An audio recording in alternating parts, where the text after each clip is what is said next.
ఇచ్చినటువంటి ప్రశ్నలో మనకు కింది ఆప్షన్స్లో ఏవి ఒక ఘటన యొక్క సంభావ్యతను సూచించలేవు అని అడుగుతున్నాడు. కాబట్టి ఇప్పుడు మనం ప్రతి ఆప్షన్ని ఒక పాయింట్లలో కానీ లేదా ఒక నంబర్ కానీ వచ్చేలాగా రాసుకోవాలి.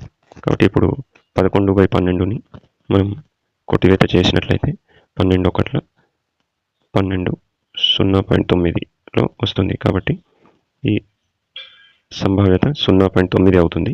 ఇది ప్రతి ఘటన యొక్క సంభావ్యత మనకు 0 మరియు 1 మధ్యలో ఉంటుంది అని తెలుసు. ప్రతి ఘటన యొక్క సంభావ్యత 0 మరియు 1 మధ్యలో ఉంటుంది అని తెలుసు. కాబట్టి 0.9 కూడా బిట్వీన్ 0 and 1 ఉంది. కాబట్టి ఇది సంభావ్యత సూచిస్తుంది. Okay, next 1.96 under route.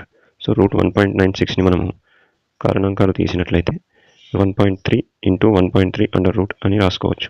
ఇప్పుడు దీన్ని స్క్వేర్ రూట్లో 2 సార్లు ఉంది కాబట్టి మనం 1.3 అని రాసినట్లయితే ఇది 0 and 1కి మధ్యలో లేదు, 1 కన్నా దాటిపోయింది. కాబట్టి ఇది సంభావ్యతను సూచించలేదు. నెక్స్ట్ 20%. 20% అంటే దాని పేరులోనే ఉంది, 20/100%, అంటే 100 100కు అన్నట్టు.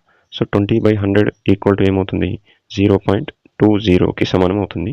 ఈ 0.20 వాల్యూ కూడా బిట్వీన్ 0 and 1 లోపలనే ఉంది. కాబట్టి ఇది కూడా సంభావ్యతని సూచిస్తుంది.